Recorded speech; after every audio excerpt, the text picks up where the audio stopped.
दोस्तों, उज्जैन महाकाल के दर्शनों के बाद अब ओंकारेश्वर आपको लेके चल रहा हूँ। 12 ज्योतिर्लिंग में से एक ज्योतिर्लिंग है और वीडियो बहुत ही इंटरेस्टिंग होने वाली है। आप मेरे साथ लास्ट तक बने। दोस्तों, ओंकारेश्वर जाते समय हम लोगों को एक मंदिर दिख गया है, तो हम लोग जा रहे हैं। ऐसा दिखने में ऐसा लग रहा है कि भैरव बाबा का मंदिर है, तो हम लोग वहीं जा रहे हैं और आप लोगों को भैरव बाबा के दर्शन कराएंगे।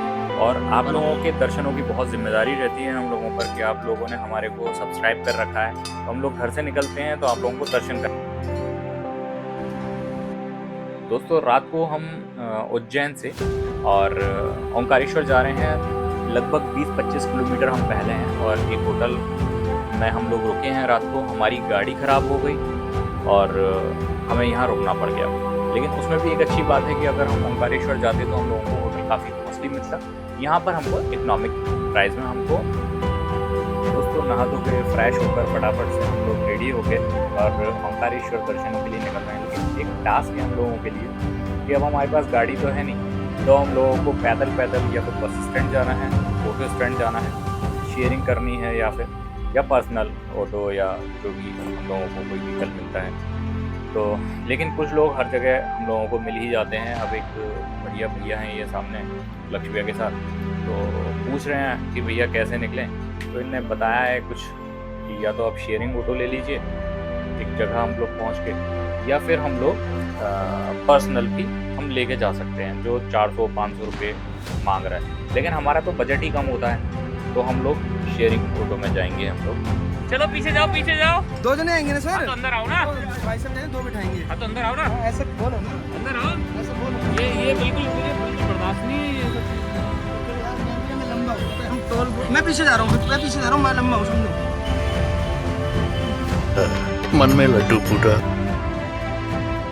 दोस्तों, ऑटो स्टैंड को उतरने के बाद ओंकारेश्वर में आपको थोड़ा सा पैदल अंदर मंदिर के लिए चलना पड़ेगा। लगभग आपको मैं समझ रहा हूँ 500-600 मीटर के आसपास। और हमारे धीरज भैया कल भी एक कुर्ता खरीदा है इनने महाकाल से, और हम लोगों ने तो कुछ भी नहीं खरीदा था।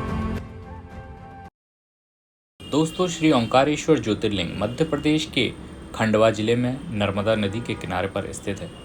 यह ज्योतिर्लिंग मंदिर भगवान शिव के 12 ज्योतिर्लिंगों में चौथे स्थान पर माना जाता है। इस ज्योतिर्लिंग की सबसे अनूठी बात यह है कि यहाँ 2 ज्योति स्वरूप शिवलिंग श्री ओंकारेश्वर और ममलेश्वर नाम के इन दोनों ही शिवलिंगों के दर्शन करने पर ही श्री ओंकारेश्वर ज्योतिर्लिंग के दर्शनों की यहाँ यात्रा पूरी मानी जाती है।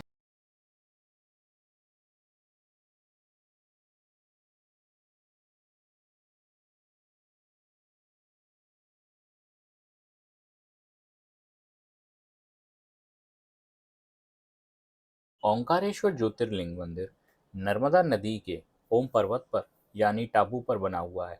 इस टापू को ओम पर्वत, शिवपुरी जैसे नामों से भी पुकारा जाता है। इस टापू पर या उस मंदिर तक पहुंचने के लिए झूला पुल, जो कार पार्किंग के नज़दीक है, इसको ममलेश्वर सेतु के नाम से भी जाना जाता है, जबकि दूसरा है पक्का पुल। और क्योंकि उस टापू पर कोई भी वाहन नहीं जा सकता, इसलिए इन दोनों ही पुल को पार करने के लिए यात्रियों को पैदल चलना होता है।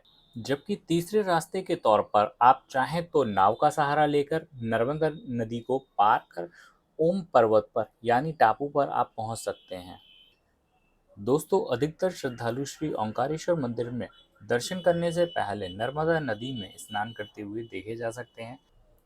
दोस्तों, श्री ओंकारेश्वर ज्योतिर्लिंग मंदिर पहाड़ी के एकदम ढलान पर बना हुआ है, इसलिए यहाँ अन्य मंदिरों की तरह बहुत बड़ा और ज्यादा खुला हुआ आंगन या सभा मंडप नहीं है। लेकिन मंदिर का सभा मंडप भी बहुत ही आकर्षक और मनमोहक लगता है। सभा मंडप में नर्मदा नदी का दृश्य बहुत ही आकर्षक और मनमोहक लगता है। दोस्तों, देवी अहिल्याबाई होलकर के द्वारा यह मंदिर निर्माण कराया गया है। सभा मंडप में लगभग 60 बड़े और 15-15 फीट ऊंचे विशाल आकार के नक्काशीदार स्तंभ हैं।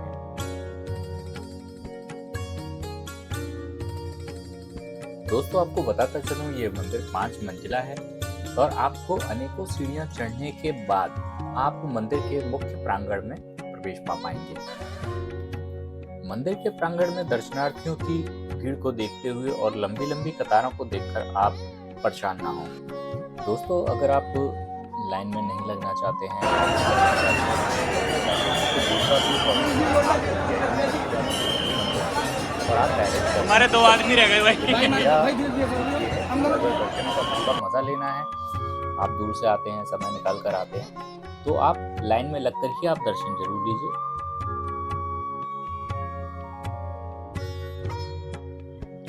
दोस्तों आपको बताता चलूं, श्री ओंकारेश्वर का शिवलिंग जो है वो स्वयंभू शिवलिंग है और इनके चारों ओर हमेशा जल भरा रहता है। ध्यान रखें कि गर्भगृह में पहुंचकर आप ना सीधे जल चढ़ा सकते हैं और ना ही शिवलिंग को स्पर्श कर सकते हैं, बल्कि यहाँ पर एक पात्र में आपको जल डालना होता है जो एक नली के द्वारा शिवलिंग तक पहुंच जाता है। दोस्तों यहाँ ध्यान देने वाली बात एक और है, अगर आप यहाँ शाम 4 बजे के बाद पहुंचते हैं तो आपको यहाँ जल चढ़ाने की अनुमति नहीं मिलेगी, क्योंकि 4 बजे के बाद यहाँ भगवान शिव का विशेष श्रृंगार किया जाता है। इसके अलावा आपको यहाँ एक खास बात और मैं तुम्हें बताता चलता हूँ कि अगर आप श्री ओंकारेश्वर मंदिर में भगवान शिव के दर्शन कर रहे हैं या कर चुके हैं, तो आप ये ना समझें कि आप ओंकारेश्वर ज्योतिर्लिंग के दर्शन संपूर्ण कर चुके हैं। नर्मदा नदी के दूसरी ओर जो एक मंदिर है ममलेश्वर महादेव का, अगर आप उनके दर्शन नहीं करते हैं ओंकारेश्वर दर्शन के बाद, तो आपकी यात्रा अधूरी मानी जाएगी। यदि आप ओंकारेश्वर महादेव के दर्शन करते हैं, फिर आप ममलेश्वर महादेव के दर्शन करते हैं, तो आपकी यात्रा ओंकारेश्वर महादेव ज्योतिर्लिंग की दर्शन पूर्ण माने जाएंगे। दोस्तों जितनी भी आपको भीड़ दिख रही है सावन के कारण है, अदरवाइज आप नॉर्मल डेज में आएंगे तो आपको 10-15-20 मिनट आधे घंटे का दर्शन हो जाए। जिसको ज्योतिर्लिंग के दर्शनों के लिए आना है सावन के इस बढ़िया महीने में, आप एक बार कमेंट बॉक्स में अपनी महादेव को हर्जी लगा दें। बोलो हर हर महादेव। गाइस ये पंडित जी ने एक प्रसाद दे दिया हमको। दोस्तों किसी कारणवश अगर आप ओंकारेश्वर महादेव के तो आप लाइन में लगे हुए थे, तो आप यहाँ VR सेंटर पे आप आ सकते हैं। ये आपको बहुत बढ़िया दर्शन कराएंगे महादेव के, आपको यहाँ की हिस्ट्री से भी अवगत कराएंगे और ऐसा एक्सपीरियंस आप फर्स्ट टाइम आपको होगा और आपको लगेगा कि साक्षात मैं महादेव के सामने ही खड़ा हुआ हूँ। और बहुत अच्छा एक्सपीरियंस है दोस्तों, मेरा तो बहुत प्यारा एक्सपीरियंस रहा। बाद बाकी आप एक बार दर्शन के बाद भी आप यहाँ आ सकते हैं और आप एक्सपीरियंस करिए, और बहुत कॉस्टली नहीं है, मात्र 100 रुपये का है। आप एक बार जरूर जा सकते हैं।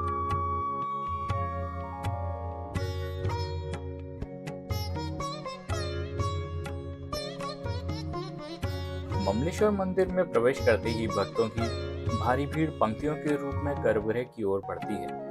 गर्भगृह का द्वार बहुत छोटा है, अतः गर्भगृह के बीच भगवान भोलेनाथ शिवलिंग रूप में विराजमान हैं, जिन्हें ममलेश्वर यहीं शिवलिंग के पास ही पीछे की ओर माता पार्वती विराजती हैं और वहीं पर नीचे की ओर दीवार में नाग देवता का रूप भी। भक्तगण भोलेनाथ का अभिषेक कर देवता और पार्वती माता का आशीर्वाद प्राप्त करते हैं। वहीं शिवलिंग के सामने पंक्ति के दूसरी तरफ नंदी जी की मूर्ति विराजमान है। भक्तों को भगवान से और जिज्ञासु को ज्ञान से जोड़ने वाली यह पूजा 1000 शिवलिंगों की पूजा के बराबर मानी जाती है।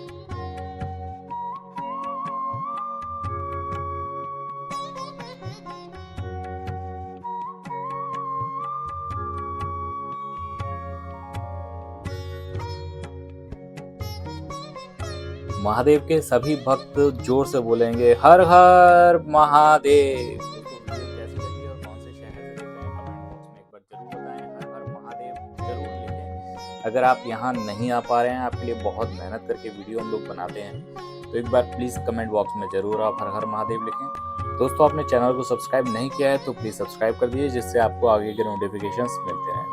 हर हर महादेव।